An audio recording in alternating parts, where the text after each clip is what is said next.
CGTN, China Global Television Network.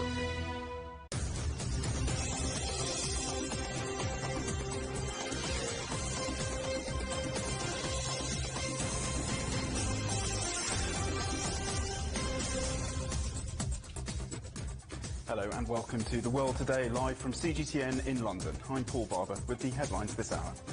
Assessing the damage, the UN pledges help as Palestinian officials say rebuilding Gaza will take tens of millions of dollars. Farewell to the father of hybrid rice who helped feed millions in China. Yuan Longping has died aged 91. Another COVID variant under investigation in northern England as Germany bars travel from the UK. And from a wardrobe in Nottingham to a waterway in Nairobi. Does Africa really need Europe's cast-off clothes? Thousands of displaced Palestinians in Gaza are returning home to assess the damage from 11 days of fighting. This as a ceasefire between Israel and Hamas continues to hold. Palestinian officials say the rebuild is likely to cost tens of millions of dollars and could take years. There are also concerns about the humanitarian situation in Gaza. The World Health Organization warns hospitals are in danger of being overwhelmed by the thousands of injuries and has called for the immediate creation of aid corridors. At least 248 Palestinians were killed in the conflict. 13 people died in Israel. And Noor Harazin joins us live from Gaza. What's the latest there, Noor, where you are? Is aid starting to arrive in Gaza?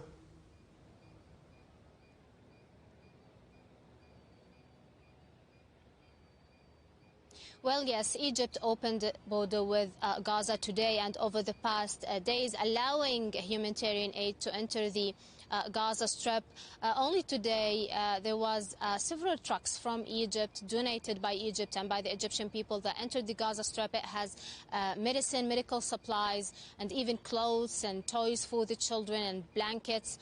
However, even though there is some amount of aid entering the Gaza Strip, but what the Gaza Strip went through over the past 11 days makes it in deep need of more aid, especially that Gaza's infrastructure was totally destroyed. Thousands of homes and housing units were also destroyed. Tens of factories along the border side between Gaza and Israel were also either partly or totally destroyed. One of the biggest damages went to the health sector here in Gaza. Al-Rimal Center, Al-Rimal Medical Center, which is responsible of carrying out COVID-19 tests, was also damaged, which meant that over the past 5 days there was no tests for COVID-19 here in the Gaza Strip. So this warns that the infection, that there could be infections and a big number of infections here in the Gaza Strip.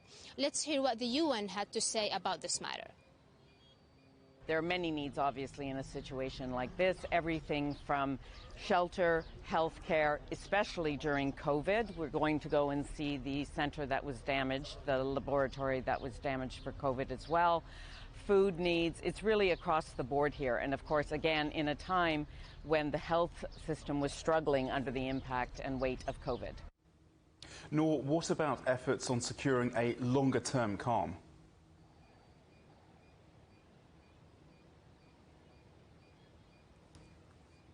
Well, this truce is shaky because what was happening in Jerusalem yesterday there was clashes between Israeli police and Palestinians inside the Al-Aqsa Mosque. And even though the militants here in Gaza made it clear that one of the basic conditions for them to accept a truce with Israel is for the Israeli side to stop the basically attacks on Palestinian prayers inside the Al-Aqsa Mosque. However, there is big efforts to hold a truce here in Gaza, especially Egyptian efforts. There was a delegation from Egypt here in Gaza yesterday. They spent 3 hours in Gaza meeting with officials, politicians, and also militants from the Palestinian resistance wings. Then they traveled to West Bank. At the same time, there is efforts from the U.S. The U.S. Secretary of State will be in the West Bank next week. So people are hoping that all of these efforts will grant them and grant the Gaza Strip a long-term ceasefire, a long-term truce. Noor Harazin in Gaza, thank you very much.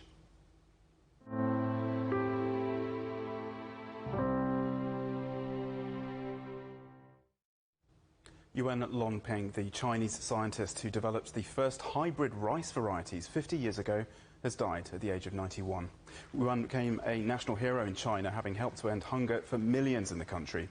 After the famines of the 1960s, he devoted himself to finding ways of increasing rice production using less land, cultivating the first high-yielding hybrid strain in 1973.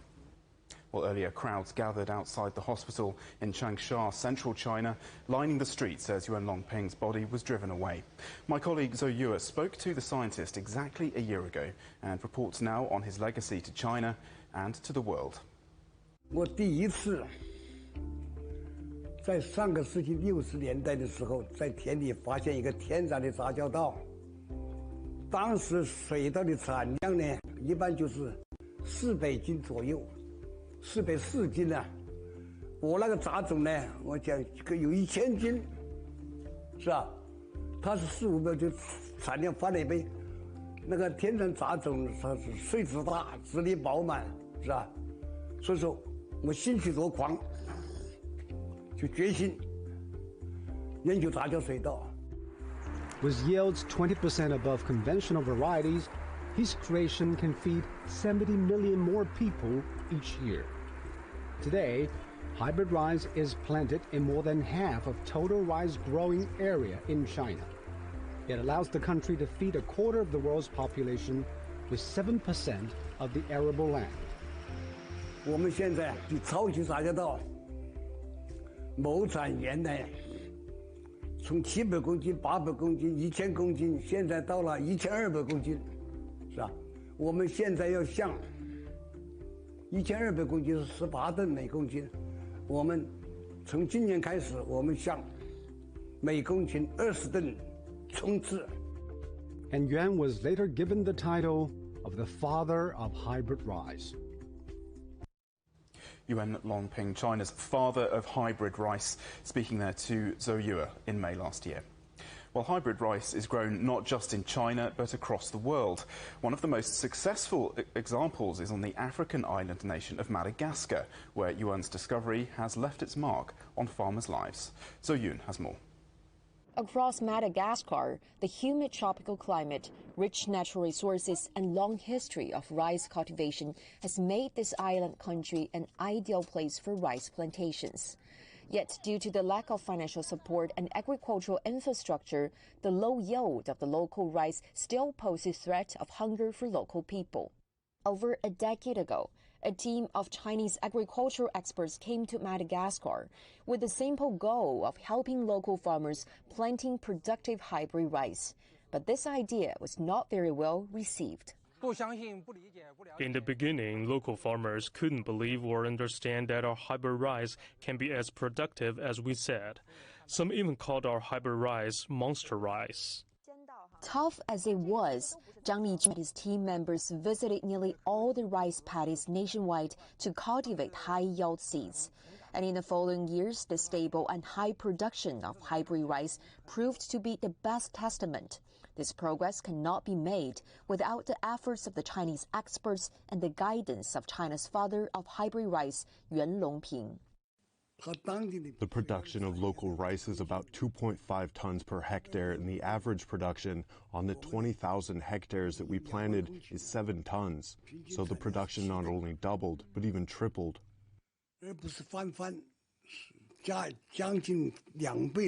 Some local farmers who planted hybrid rice not only had enough to eat, they even had enough to improve their livelihood. One of the farmers that we work with made some income by selling extra rice and building new homes and accommodating them with appliances. The increasing yields of hybrid rice has not only made its popularity among local farmers, but even wider range. And now the image of the hybrid rice has made its appearance on the note of local currency. Hybrid rice is not only helping people in Madagascar to reach their self-sufficiency in rice, but other African countries as well. And the efforts will continue, as this is the long-cherished hope of China's father of hybrid rice. For the welfare of the people is one of my lifelong wishes. And this wish is now rooting and flourishing across Africa. Zhou Yun, CGTN, reporting from Changsha, Hunan Province. In other news, China has been hit by 2 strong earthquakes. The first struck near the southwest city of Dali, shaking buildings and causing panic. At least 3 people were confirmed dead as rescuers worked to free people from trapped cars. A 7.3 magnitude quake later jolted the northwest Qinghai province, bringing down sections of a highway, but with no reported casualties. The US and South Korea say they are willing to engage in dialogue with the Democratic People's Republic of Korea, but both say they remain deeply concerned over its nuclear program. President Joe Biden hosted his South Korean counterpart Moon Jae-in at the White House. They said their goal is the complete denuclearization of the Korean peninsula. Spanish security forces have pushed back migrants attempting to cross into the enclave of Melilla on the North African coast. Dozens of people succeeded in reaching Melilla from Morocco on Friday after thousands entered the separate enclave of Ceuta last week. The crossings were made possible when Morocco relaxed border controls as part of a dispute with Madrid. The former Director General of the BBC has resigned as the chair of the UK's National Gallery. A report this week accused Tony Hall of overseeing a woefully ineffective probe into how a 1995 interview with Princess Diana was secured by deceptive means. And India's government has asked all social media companies to remove any content referring to an Indian variant of coronavirus. It says news reports are using the term without any basis, adding that the World Health Organization has only classified the variant as B1617. Health officials in the UK are investigating a new coronavirus variant discovered in the north of England. It comes as Germany declares the UK a virus variant region, meaning British travellers will have to quarantine for 2 weeks on arrival. Nicole Johnston has more.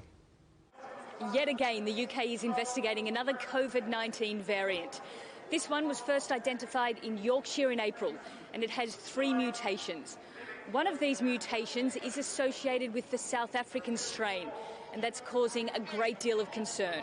But Public Health England doesn't believe the new variant is any more infectious or makes patients any sicker than the dominant strain in the UK. England is still trying to contain the spread of the Indian variant that's been discovered in a number of different cities. Meanwhile, over in Europe, people in the UK are no longer allowed into Germany unless they're a German citizen. And even then, they'll have to quarantine at home for 2 weeks. This is because of concern about the Indian variant that's been detected in England. And another indication of just how complicated travel has become. While Germany says no, Spain says yes, and is now allowing British tourists into the country without any quarantine ahead of the upcoming summer tourism season. And if you're travelling from a red list country, London's Heathrow Airport has decided to open a separate terminal for those passengers so that they won't be queuing next to people from green list countries and possibly passing on the virus.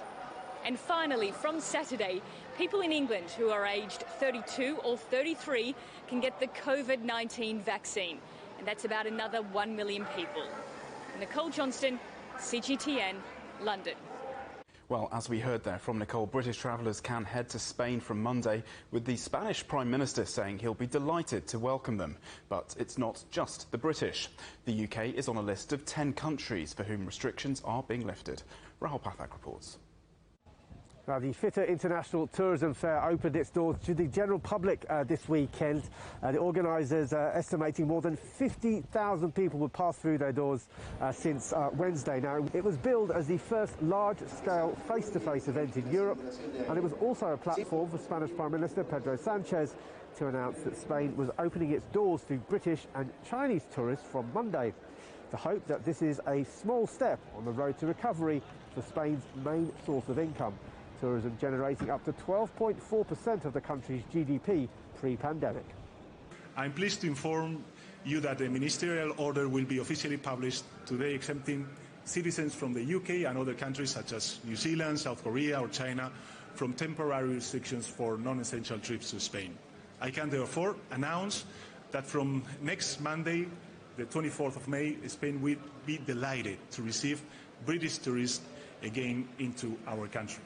Now, for now, Spain remains on Britain's amber list of countries, so that means anyone coming from Spain after their holiday will still have to quarantine for 10 days on their arrival back in the UK. Rahul Pathak, CGTN, Madrid. And still ahead here on CGTN, as China's Mars rover begins its explorations, we're in the country's very own Mars town to discover more about life on the red planet.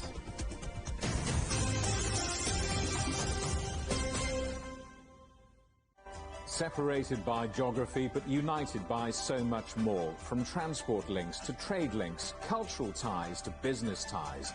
We'll find out why China and Eastern Europe have never been closer. I'm Penelope Liush in Budapest. I'll be taking you inside a school that's bringing Hungary and China closer together. I am Aljosha Milenkovic in Belgrade. And I'll tell you how Chinese technology is helping a power plant in Serbia. I'm Kate Baklitskaya in Kiev, Ukraine. And I'll be explaining how Chinese companies have teamed up with the Ukrainian Postal Service. I'm George Gogua in Tbilisi. I'll be showing you around a brand new town that was conceived in China and constructed in Georgia. Join us for our special series, The Way Forward, on CGTN. Don't forget you can sign up to our daily newsletter. We bring you all the top business headlines straight to your inbox. So sign up for free at this address. CGTN. See the difference. What does a sustainable future mean?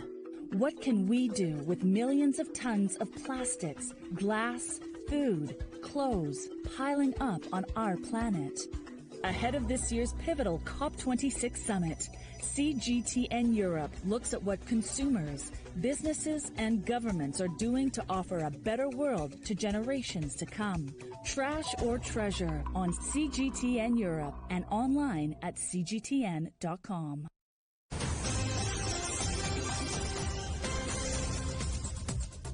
Welcome back to the headlines again.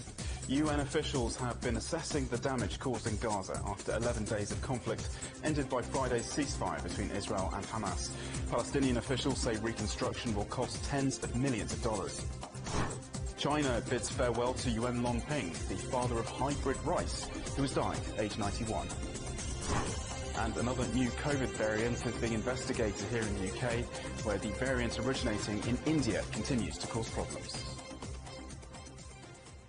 Now, museums and galleries have been reopening in France this week, and among them, a brand new contemporary art space in Paris. The Pinot collection will be housed in the city's old stock exchange building and joins world-famous venues like the Musée d'Orsay, from where Ross Cullen reports.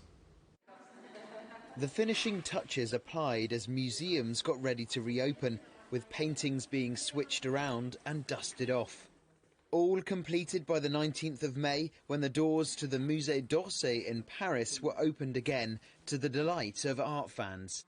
I was very happy this morning, thinking I will finally be able to come back to the museum where I used to come so often before the pandemic.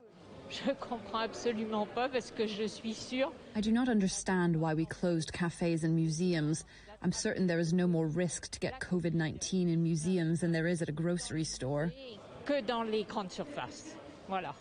the director of the Musée d'Orsay, it's a relief, as since January this year, the museum has lost more than $12 million in revenue. We are a big museum that belongs to the government, that belongs to every French citizen. The government did its part. It was a big support, financially in particular, as we lost a lot having to keep our doors closed. In France, culture is part of public service, and our duty is to reopen as soon as possible to share the knowledge we have here with the public. While the paintings were left in empty rooms, unobserved by visitors, the museum managers carried out a major programme of restoration. Everything that we would usually do on a Monday when the museum is closed to the public, we were able to do that every day. We could do so much more that we wouldn't have had time to do before. That's why for the second and third lockdowns, we said every day is Monday. We had the museum to ourselves to make improvements. Museums have permanent exhibitions and temporary installations, and this caused a problem for pieces on loan, due back to their owners and never having been seen by the Paris public, meaning the museum had to ask to prolong the lease period for some works. Museums in France were closed for more than 6 months since the second lockdown in October last year. For the Musée d'Orsay, it's been the longest shutdown in its history. On the Paris and European art map, the Musée d'Orsay is an established presence, but a new institution is opening up in the old stock exchange to house the modern art collection of luxury goods magnate François Pinault. The contemporary pieces might not be to everyone's taste, but the fact a new museum can open right now amid a pandemic and social restrictions shows how the picture for the art world is improving. Ross Cullen, CGTN, Paris.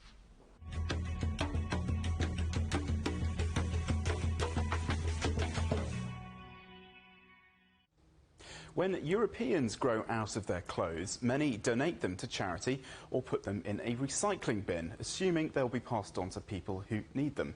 But what if Africa doesn't need or want our second-hand clothes? CGTN's Daniel Moy reports from Kenya, where many of Europe's unwanted garments end up. This is Toy Market in the Kenyan capital, Nairobi. Tons of second-hand garments find their way here every month. Some of the clothes come into the country as charity donations, but not all that arrive are handed over to the needy. They are sold here in Toy Market for cash. Second-hand clothes here in Kenya, they are of good quality, they are cheaper, you can get them at a more reasonable price. However, the import of these garments is also being blamed for driving the local textile industry out of business, and some say the trade should be banned. Right now it looks like taking away second-hand clothes affects maybe people who are within a certain budget, but at the end of the day, I think our textile mills will step up. They'll step up to producing not only textiles that are on the higher end, middle class, and also affordable. They will step up in terms of designs as well. Kenya imports over 100,000 tons of second-hand clothes annually. Of this, an estimated 35,000 tons are thrown away every year. I think 50% of the clothes that come in are not clothes that we necessarily want to wear. You know, you might find a nice pair of jeans and a shirt, but half of the other stuff, it's clothes that we can't even wear. What happens? It ends up in the landfill. We don't have recycling capacity, so it ends up getting tossed all over the place. Here in Kibera, one of Africa's largest slums and home to approximately 1 million people, many of the imported clothes end up not in wardrobes, but in waterways and patches of wasteland. The only thing the government could help us with is only cleaning this river, bringing a project that will last for long for cleaning this river and putting for us dumping sites where people can come and dump the garbage, not in the river. The river here is filled with garbage, leaving residents suffering the consequences of inadequate drainage systems and a lack of waste collection services. But there are some rays of hope. Larry Dwayne, an active member of Slum Going Green and Clean, is using his music to raise awareness in his local community. Larry wants to stop clothes and other trash ending up in the river. I am inspired by,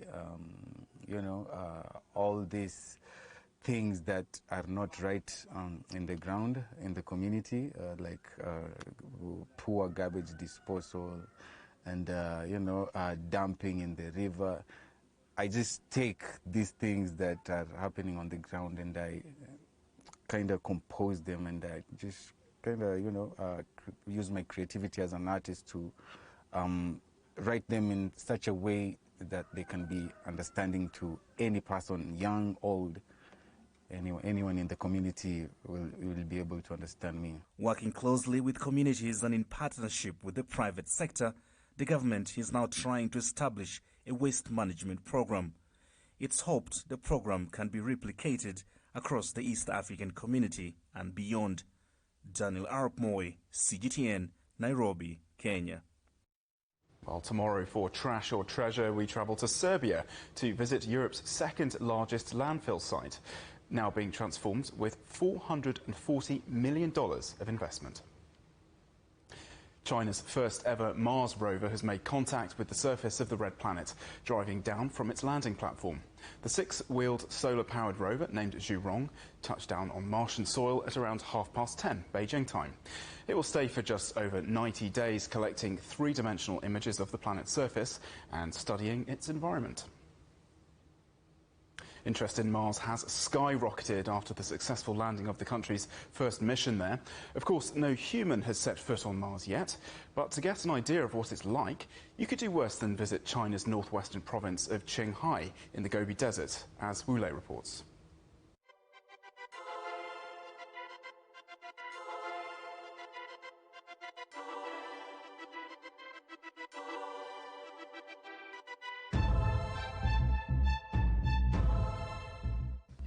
Hello, welcome to Mars Town. This area is known as one of the most Martian places on Earth.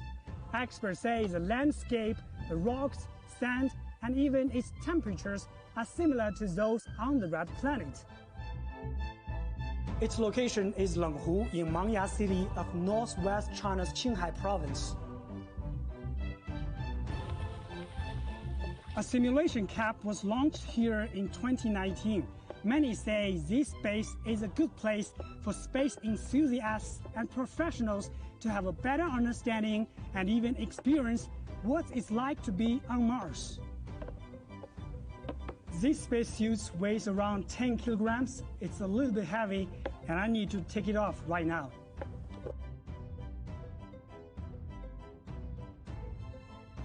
The cap simulates a living environment for humans after landing on Mars. Visitors can try out what astronauts eat and experience life in the space capsule. They have dishes prepared in these tin cans and put beverage in this kind of test tube-like container.